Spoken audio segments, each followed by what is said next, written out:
IPL नीलामी का पहला दिन उतार चढ़ाव से भरा रहा, जहां पे कई ऐसे नाम करोड़पति बन गए तो कुछ नाम अनसोल्ड भी रह गए। स्वागत है आपका TVS Eurogrip presents powered by Kisna gaming ESPN cricket info auction day Hindi में।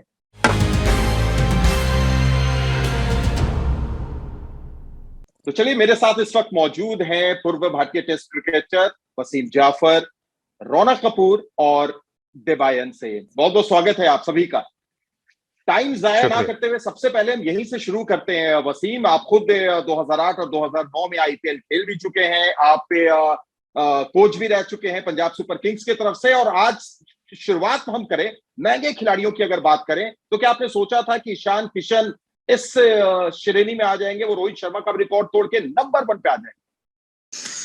नहीं, बिल्कुल नहीं। मैं एक्सपेक्ट तो कर रहा था कि वो अच्छी प्राइस पे जाएंगे विदाउट अ डाउट, क्योंकि बहुत सारी टीमों को विकेट कीपर बैट्समैन चाहिए थे। तो डेफिनेटली अच्छे प्राइस में जाना तो हमने सबने एक्सपेक्ट किया था। क्विंटन डिकॉक को एक्सपेक्ट किया था, बट 15 करोड़ के ऊपर बिकेंगे ये मैंने एक्सपेक्ट नहीं किया था। बट ऐसे होता है, जब आपके पास पर्स अवेलेबल होता है या आप ऑक्शन में पहले लिस्ट में आते हो तो डेफिनेटली ये सब चीजें होती है। और बहुत अच्छे खिलाड़ी है, इसमें कोई शक नहीं है। अच्छे विकेट कीपर है, बैट्समैन है, प्रूवन प्लेयर है, और अपनी पुरानी टीम में गए हैं, तो मुझे लगता है कि फ्रेंचाइज को भी ऑब्वियसली खुशी होगी। और एक प्लेयर भी रिलेटिवली कंसिस्टेंट होता है कि भाई अपनी पुरानी जगह पे वापस जा रहा है। तो ईशान किशन के अलावा बहुत सारे दूसरे प्लेयर्स ने भी थोड़ा सरप्राइज किया है। वनिंदु हसरंगा, उन्होंने 10 करोड़ कमाया। मैं सरप्राइज हूँ कि चहल को वो प्राइज नहीं मिला, शामी को वो प्राइज नहीं मिला जो मैं एक्सपेक्ट कर रहा था। एक वो अगेन प्रूवन परफॉर्मर है। वेर इज प्रसिद्ध कृष्णा बाजी मार गए, आवेश खान बाजी मार गए, उमेश यादव अनसोल्ड हो गए। तो थोड़े से सरप्राइजेस तो थे डेफिनेटली, इसमें कोई शक नहीं है। ओवरऑल आई फील सारी टीमें मैं एक्सपेक्ट कर रहा हूँ कि वो खुशी होगी। कल ऑब्वियसली बहुत सारे प्लेयर्स आने बाकी हैं, बट आई एम श्योर जो 2-4 टीमें हैं, आई फेल्ट उन्होंने बड़ा अच्छा ये ऑप्शन को यूज किया है। बिल्कुल, सारी टीमों पर एक एक करके आते हैं। रौनक, सबसे पहले आपसे जानना चाहेंगे, लखनऊ सुपर जायंट्स की बात करें, बहुत स्मार्ट टीम नजर आई और अभी ऐसा लग रहा है कि एक परफेक्ट टीम हो चुकी है वो। जी, लखनऊ सुपर जायंट्स जिस तरह से शुरुआत उन्होंने की शायद ऑक्शन की, ऐसे लग रहा था कि बिल्कुल अनुभवी टीम है। ऑप्शन में कई ऑप्शन में बैठ चुके हैं और वो अनुभव देखने को हमें मिला, क्योंकि गौतम गंभीर का एक्सपीरियंस तो हम जानते हैं, आईपीएल विनिंग कैप्टन रह चुके हैं। साथ ही एंडी फ्लावर की काफी अच्छी रेपुटेशन है, काफी लोग उसे काफी सम्मानित करते हैं कि भाई ये बड़े कोच, सक्सेसफुल जो कोच रहे हैं, सफल कोच रह चुके हैं। लेकिन एक चीज जो मुझे अजीब सा लगा कि अचानक से लंच के बाद थोड़ी उनकी रणनीति पे सवाल मैं उठाना चाहूंगा, क्योंकि पहले जो क्विंटन डिकॉक को उन्होंने बार्गेन प्राइस पे, जहां हमने डिस्कस भी किया था, बार्गेन प्राइस पे उन्होंने लिया 7 करोड़ से भी कम। जेसन होल्डर, जो हमने लगा कि भाई ये बड़े प्लेयर होंगे, और 8.75 करोड़ पे वो बहुत ही अच्छे साइनिंग थे मेरे ख्याल से। लेकिन अचानक से मार्क वुड जो उन्होंने 7.5 करोड़ दिया, ये एक मुझे थोड़ा इंटरेस्टिंग लगा। समझ में नहीं आया, to be quite honest. Krunal Pandya, Deepak Hooda एक साथ जुड़ेंगे तो मजा तो आएगा ही इस टीम में। गौतम गंभीर को रेफरी खेलना होगा शायद से डगआउट में। लेकिन जो शुरुआती उन्होंने अच्छी तरह से जिस तरह से की, वो आई don't think at the end of the day मैं इतना कहूंगा कि सारा पैसा उन्हें काफी इंटेलिजेंटली स्पेंड किया। They started really well.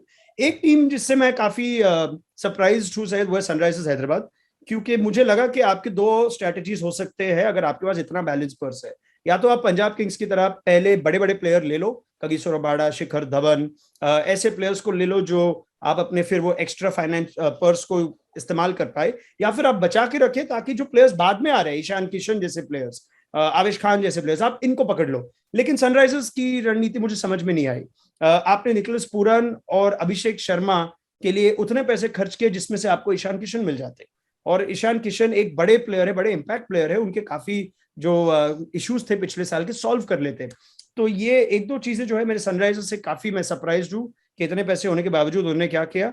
Mumbai Indians को हमने पता तो था कि ये लोग कुछ भी करके ईशान किशन को ले लेंगे, और उन्होंने वही किया, कुछ भी कर लिया। अभी मुझे पता नहीं वो बाकी की टीम कैसे भरेंगे, लेकिन उसके लिए शायद एक और दिन हमें रुकना चाहिए। For me the winners of today, I think Delhi Capitals should be considered as the winners of today. David Warner को जिस तरह उन्होंने लिया है, I think that was a real steal. और साथ ही जो दूसरी एक टीम है जो मैं कहूंगा काफी खुश रहेंगे, वो होंगे Rajasthan Royals. With the exception of Riyan Parag, I thought all their signings made sense. some of the other teams I'll wait till day 2. रौनक, आपने मेरा काम आसान कर दिया कि खुद ही 2-3 टीमों का नाम बता दिया, उस पर अब हम दोबारा जाएंगे भी नहीं। आपसे जानना चाहेंगे दिवायन की अगर चेन्नई की बात करें तो वही चीज नजर आई जिसके लिए जानी जाती है चेन्नई, अपने खिलाड़ियों को बैक करना और कोर टीम बनाना। बिल्कुल ऐसा लग रहा है कि पिछली बार की टीम अभी तक चेन्नई ने खड़ी कर दी है। जी हाँ, और ये बहुत इंटरेस्टिंग रणनीति हमें देखने को मिलेगी, खासकर जैसे मुंबई इंडियंस और चेन्नई सुपर किंग्स ऐसा लग रहे थे कि दोनों काफी कीन थे, जो खिलाड़ी उनके लिए पहले काम कर चुके हैं, और शायद ये नेचुरल है, स्वाभाविक है, क्योंकि एक को रह चुकी है, सक्सेसफुल टीम है, डिफेंडिंग चैंपियंस है, तो काफी सारे पुराने खिलाड़ियों के पीछे ही वो गए। लेकिन अभी भी थोड़े बहुत में है। अगर आप बल्लेबाजी में देखें तो शायद कुछ और बल्लेबाजों की जरूरत है। अगर स्पिन डिपार्टमेंट में भी देखें, वहां पे भी शायद रविंद्र जडेजा और मोइन अली, हालांकि दीपक चाहर उनके लिए एक बहुत अच्छी एक खरीद है, और उनका जो इस रकम में गए 14 करोड़ में, वो कोई सरप्राइज नहीं था, बल्कि हम काफी कुछ कर रहे थे। हम मान रहे थे कि ईशान किशन, श्रेयस अय्यर, दीपक चाहर, युजवेंद्र चहल, ये सारे ऐसे खिलाड़ी हो सकते हैं जो बहुत भारी रकम में खरीदे जा सकते हैं। वसीम, मैं आपकी टीम, पुरानी टीम के बारे में जानना चाहूंगा, पंजाब किंग्स के तरफ, जहां पर आज देखें तो उनका भी एक बड़ा मिला जुला या यूं कहें कि नपा तुला बाई देखने को मिला। शिखर धवन को उन्होंने ले लिया, शायद वो कप्तान के प्रोस्पेक्ट हो सकते हैं, उस पर भी मैं आपसे जानना चाहूंगा। 10 खिलाड़ी होने के बावजूद उनके पास अभी भी पर्स में करीब 28 करोड़ रुपए शेष है, ये कैसे देखते हैं आप? जी हाँ, मुझे ऐसा लगता है कि शायद उन्होंने ये रणनीति बनाई थी कि थोड़े प्रूवन परफॉर्मर है, उनको थोड़ा सा बैक करना है। ऑब्वियसली मयंक के साथ ओपनर उन्होंने ले लिया है, शिखर धवन के तौर पे बेयस्टो को लिया है, जो कि एक ताबड़तोड़ बल्लेबाज है, तो वो हो सकता है नंबर 3 पे भी खेल सकते हैं, 4 पे खेल सकते हैं। उसके अलावा वापस से उन्होंने प्रभ सिमरन को लिया है, जितेश शर्मा को लिया है एज अ बैकअप कीपर, और रबाडा अगेन थोड़ा फास्ट बॉलिंग का जो इशू रहा है, तो अगेन वो एक प्रूवन प्लेयर के पीछे गए हैं, तो ये रणनीति मुझे थोड़ी ठीक लगी है to be honest. Rahul Chahar को लिया है जो अच्छा परफॉर्मेंस कर चुके हैं आईपीएल के अंदर, तो थोड़ी सी मुझे लगता है स्ट्रेटेजी उन्होंने चेंज की है। ऑब्वियसली कल बहुत सारे प्लेयर्स उनको लेने हैं, बट ऐसा लग रहा है कि वो थोड़े रूकी प्लेयर्स को छोड़ के जिन्होंने परफॉर्मेंस अच्छा किया है उसकी तरफ जा रहे हैं, क्योंकि पिछले 2 साल में काफी यंग लड़कों को पंजाब ने चांस दिया था। शाहरुख बिल्कुल अनटेस्टेड थे, उनको चांस दिया था। इस बार शाहरुख थोड़े एक्सपीरियंस प्लेयर करके आएंगे, थोड़े एक्सपेंसिव उनको लिया है, but he will be definitely better than last year. But उसके अलावा जो प्लेयर्स लिए हैं वो प्रूवन प्लेयर्स हैं जो खेल चुके हैं, तो आई फील थोड़ी सी उन्होंने रणनीति डेफिनेटली चेंज की है। वसीम, मुंबई के बारे में थोड़ा सा बताएं, फिर हम रौनक की तरफ कोलकाता की बात पूछेंगे रौनक से। मुंबई में अगर आप एक देखें एग्रेसिव ऑप्शन जो ईशान किशन के लिए वो गए, उसके अलावा कहीं पर भी वो ज्यादा नजर नहीं आए। चुपचाप से बैठे रहना, उन्हें पता है किस प्लेयर की तरफ मुझे जाना है, कैसे जाना है, किस तरीके से ये देख रहे हो। इनकी टीम को आप कैसे देखेंगे? डिकॉक को ले नहीं पाए, वैसे ट्रेंट बोल्ट को भी ले नहीं पाए। जी हाँ, लेने के अलावा मुझे लगा कि वो थोड़ा एग्रेसिव भी नहीं गए डिकॉक के को बाय करने में, कि मतलब अगर उनको खुद को भी नहीं मिलता तो शायद दूसरे की प्राइस अगर बढ़ा सकते, वो शायद उनका पर्स थोड़ा सा कम कर लेते, वो भी स्ट्रैटेजी उन्होंने नहीं अपनाई। तो मैं थोड़ा सा सरप्राइज था कि इतने बढ़िया प्लेयर उनके लिए खेल चुके हैं, चैंपियनशिप जीत चुके हैं, तो उसके पीछे नहीं गए, तो वो थोड़ा सा सरप्राइजिंग था डेफिनेटली। बट जैसे आईपीएल में वो खेलते हैं, स्लो स्टार्टर माने जाते हैं, तो ऑक्शन में भी स्लो स्टार्टर रहे। ईशान किशन डेफिनेटली एक बड़ा बाय है। डिवाल ब्रेविस के ऊपर उन्होंने पैसा लगाया काफी। उसके अलावा एज सच मुझे नहीं लगता है कि जो प्लेयर्स उन्होंने लिए हैं वो मतलब डायरेक्ट सिलेक्शन हो सकते हैं 11 के अंदर। बेसिल थम्पी है या मुर्गन अश्विन है, मुर्गन अश्विन काफी खेल चुके हैं, बट अगेन जब पंजाब के लिए खेले तो वहां पे भी बाहर थे, तो काफी कुछ मुझे लगता है कि उनको कल एक स्ट्रैटेजी लेके आनी होगी। शायद रूकी प्लेयर्स उन्होंने देखे होंगे, उसके ऊपर वो पैसा लगाएंगे, तो इंटरेस्टिंग डे होगा उनके लिए डेफिनेटली, मुंबई इंडियंस के लिए। रौनक, कोलकाता की अगर बात करें तो एक समय ऐसा था कि उनके पास 20 करोड़ थे और निकोलस पूरन के तरफ वो 10.75 करोड़ तक चले गए थे। और वहां पर अगर सनराइजर्स हैदराबाद ना कर देता, बैकआउट कर लेता, तो फिर उनकी स्थिति गड़बड़ हो जाती। स्थिति अभी भी गड़बड़ है। 12 करोड़ का शेष है, 8 ही खिलाड़ी वो ले पाए हैं, विकेट कीपर की तलाश उन्हें अभी भी है। बिल्कुल ठीक कहा आपने। और एक अगर एक व्हाट इफ जैसी सीरीज आती है ना, जो अल्टरनेट रियलिटी वाली हो जाती है सैयद के, क्या अगर उस टाइम पे 10 करोड़ में आपने निकोलस पूरन को दे दिया इन्हें, जो 8 या 9 प्लेयर हो जाते हैं इनके और बैलेंस पर्स कुछ रहता ही नहीं। और मेरे ख्याल से तो Nicholas Pooran would still be, जिसको कहते हैं ना कि यू आर होपिंग कि ही कम्स ऑफ। ऐसे नहीं कि आप दावे के साथ कह सकते हो ये प्रूवन आईपीएल मैच विनर है, टैलेंटेड तो है पूरा। लेकिन इसी बात से तो हम केकेआर के रिटेंशंस के बारे में भी बात कर रहे थे। उनके चारों रिटेंशंस है, आप अपनी उंगली ऐसे क्रॉस करके होप कर रहे हो कि आंड्रे रसल फिट हो, सुनील नारायण को कोई एक्शन से ट्रबल ना हो, वो खुद फिट हो, वेंकटेश अय्यर जो आधे सीजन वंडर है, उनके लिए what can we expect from him, Varun Chakravarthy जिनकी इंजरीज काफी होती है। तो have this solidified after day one. I think एक प्लान था उनका कि श्रेयस अय्यर को हमें लेना ही है, और इसके बावजूद कि हम 48 करोड़ बैलेंस पर्स वाली टीम है जो कम बैलेंस के साथ आए थे, हम मार्की सेट में 10-12 जितना भी हो सके हम डालेंगे ताकि श्रेयस अय्यर वहां आ जाए।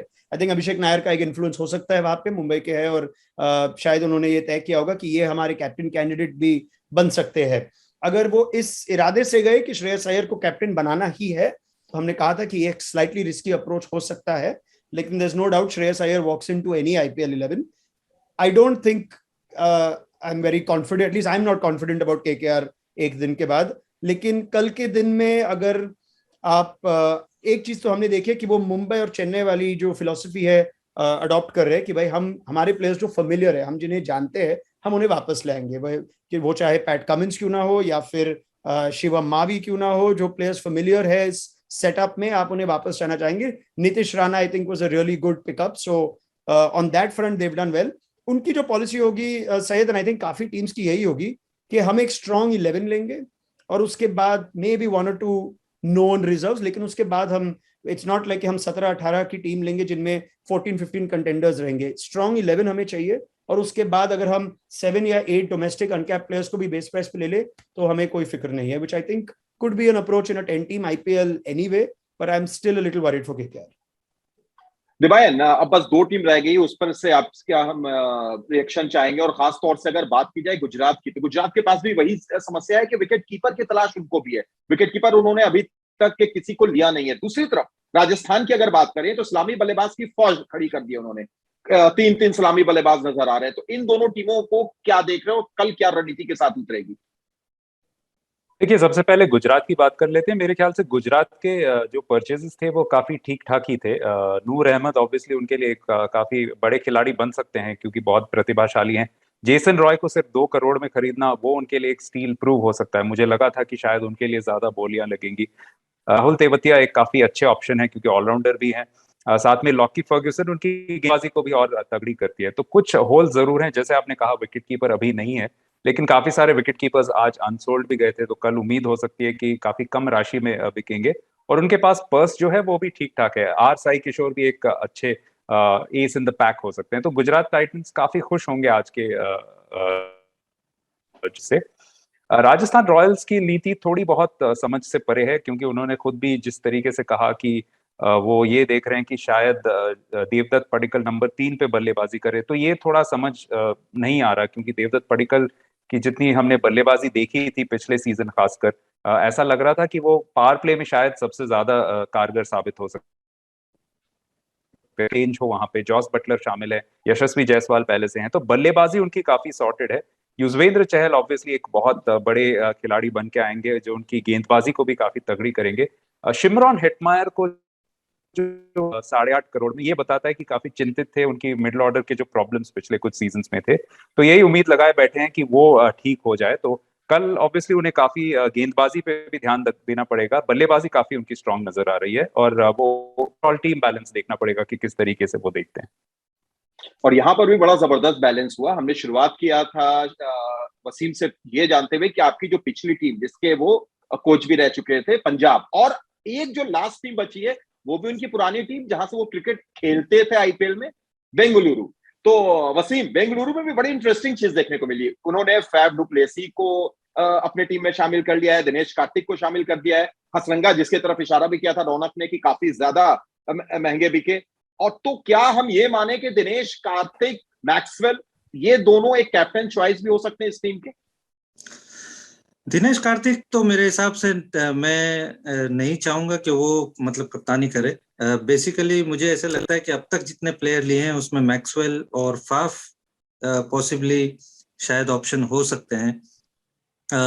थोड़ी सी उनकी बैटिंग मुझे लगता है सॉर्टेड है एक तरह से। फाफ, विराट, मैक्सी और डीके, ये चार बड़े अच्छी उनकी बैटिंग लाइनअप है। हसरंगा डेफिनेटली टॉप प्लेयर है। हर्षल पटेल, हेजलवुड और सिराज, तो ये उनकी बॉलिंग भी काफी सॉर्टेड है। तो मुझे लगता है कि आरसीबी भी अपने मुझे लगता है सिलेक्शन से बहुत खुश होगी। प्लस उन्होंने शाहबाज अहमद, अनुज रावत पे पैसा लगाया, आकाशदीप एक डिसेंट अनकैप प्लेयर्स है। तो मुझे लगता है कि वो जो कुछ प्लेयर्स उन्होंने आज लिए हैं, मुझे लगता है कि वो भी अपनी सिलेक्शन से काफी खुश होंगे। बहुत बैलेंस्ड मुझे लगता है कि फर्स्ट डे में उन्होंने प्लेयर्स लिए हैं।